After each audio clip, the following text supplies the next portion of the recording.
Faces are definitely one of my favorite things to draw, and I believe that's true for most artists. There's so much emotion and character in our faces that we connect instantly.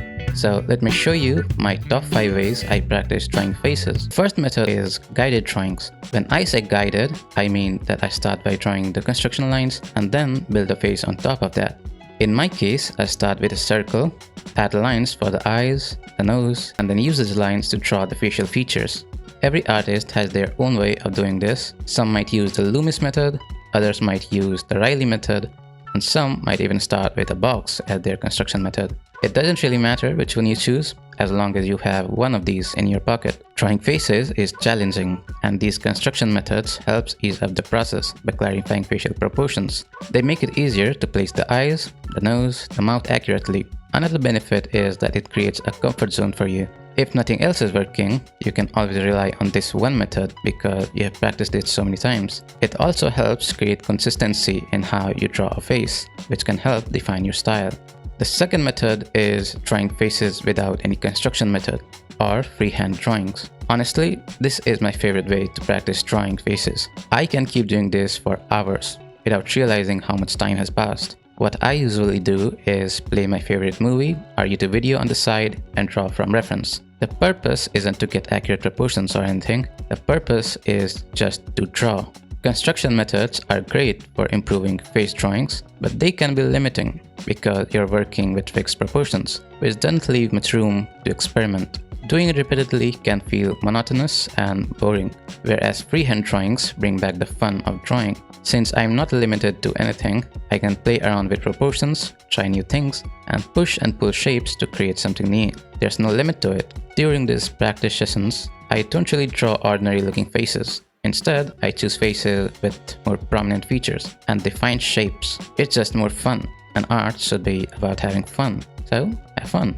The next one is similar, drawing freehand, but with accuracy as the main focus. To be honest, I am not a big fan of drawing more accurately and realistically because it can be stressful if the proportions aren't right, and it can get boring since you are just trying to copy things as they are. I don't know about you, but that's how it is for me. That said, I still believe that accurate drawing is an important exercise. One of the most essential art skills for an artist is the ability to draw what they see.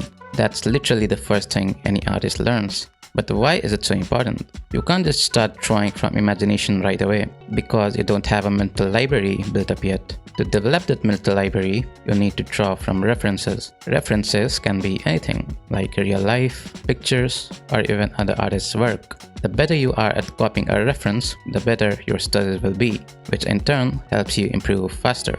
The next way I practice faces is by copying other artists. As beginners or even intermediates, we don't fully understand how to stylize faces, and stylization is an important part of standing out as an artist. Stylization is basically exaggerating or simplifying certain facial features to give the face a desired look. As beginners, we don't have that skill yet. You can try doing it on your own, but most likely you will struggle and fail. So, how do you learn this skill? Well, by looking at people who have already mastered it, which are the professionals. They have been doing this for much longer than you and I. They have tried, they have failed, and eventually they developed a style that worked for them.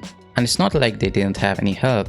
They were also once studying other artists. Many of them still do. The point is that you don't have to do everything on your own. You will just end up wasting your time. The blueprint is already there, so take advantage of it. One piece of advice that I would like to give you is don't just copy one or two artists. The purpose of this exercise is to create something unique to you, not to become a copy of someone else.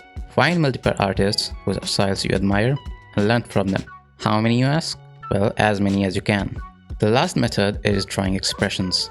One reason we are so drawn to faces is because of how expressive they are. These expressions reveal our emotions, and we humans connect to emotions.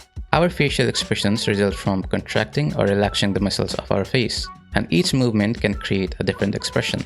Capturing genuine emotion through your drawings is challenging, but it's essential if you want your characters to feel more human and relatable. During this exercise, I try to study a wide range of expressions. Drawing extreme expressions is easier than subtle ones, and if you want to master subtle expressions, you need to very carefully study the muscle movements of the face and the wrinkles they create. I like to use different types of references, from real people to anime to Disney characters.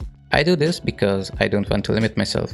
And if you're wondering what kind of brush I'm using, it's an ink brush from a brush pack I got from Muhammad Akbari's YouTube video.